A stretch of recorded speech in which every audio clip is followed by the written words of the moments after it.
में कोरोना के नए वेरिएंट ओमिक्रॉन की एंट्री हो गई है।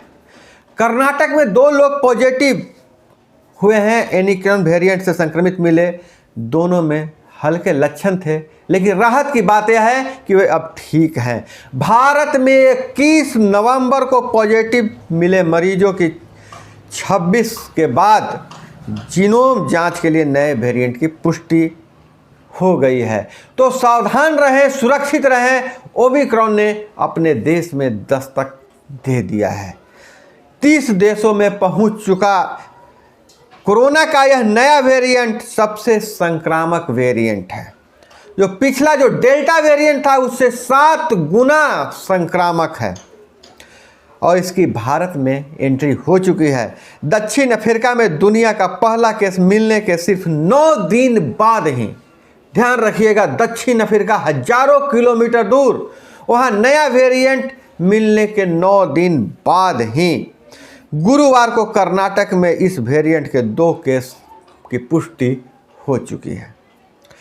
एक व्यक्ति 66 साल का है जो दक्षिण अफ्रीका से आया था। इलाज के बाद वह दुबई चला गया। दूसरा व्यक्ति 46 साल का है जो भारतीय है, वह विदेश से नहीं आया है। दोनों में हल्के लक्षण हैं।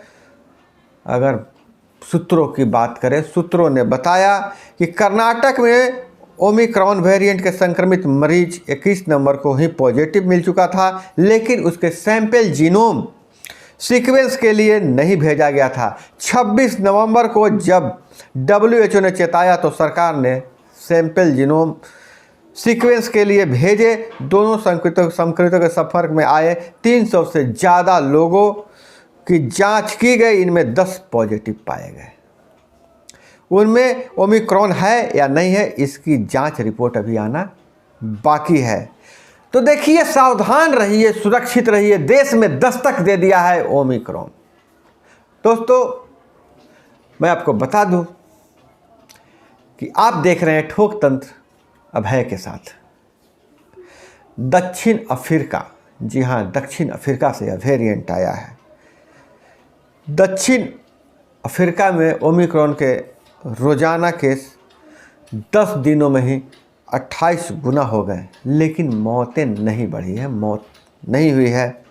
दक्षिण अफ्रीका में 10 दिन पहले रोज़ 300 के औसत से नए मरीज मिल रहे थे।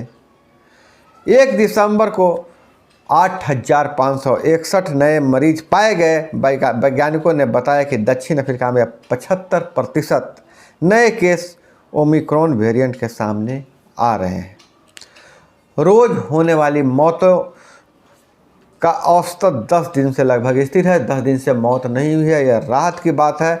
अब हम बात करते हैं कि ओमिक्रॉन से बचा कैसे जा सकता है। ओमिक्रॉन से बचना है तो सबसे पहले तो टीका लगवाइए। दोनों डोज का टीका आप ले लीजिए। मास्क का प्रयोग करें जब भी बाहर जाएं। सैनिटाइजर का फिर से इस्तेमाल करना शुरू कर दीजिए, हाथ धोना शुरू कर दीजिए। ओमिक्रॉन अभी तक शुरुआती रिपोर्ट्स आ रही है कि पहली बार दक्षिण अफ्रीका के प्रमुख वैज्ञानिक ने डेटा पर आधारित एक स्टडी रिपोर्ट जारी की है, जिसके अनुसार वैक्सीन के दोनों डोज ले चुके लोगों पर ओमिक्रॉन से संक्रमित होने का खतरा कम है। दक्षिण अफ्रीका में अब तक सामने आए ओमिक्रॉन वेरिएंट वाले केसों में 95% बिना वैक्सीन वाले हैं। दक्षिण अफ्रीका पिछले 15 दिन में की गई जीनोम सीक्वेंस से पता चला है कि ओमिक्रॉन से संक्रमित होने वाले 60% से ज़्यादा मरीज 40 साल से कम उम्र के हैं। इसलिए इससे होने वाली मौतों के दरें ना के बराबर आकी जा रही है। इस बार जो ओमिक्रॉन है युवाओं को अपने चपेट में ले रहा है, युवाओं को अपने चपेट में ले रहा है। इसलिए ज़्यादा सावधानी बरतने की ज़रूरत है। ऐसा नहीं हो कि फिर से वह लॉकडाउन का दर्द सहना पड़ जाए। तो दोस्तों, अपना बहुत बहुत ख्याल रखिएगा। मिलते हैं फिर अगले वीडियो में। जय हिंद, वंदे मातरम।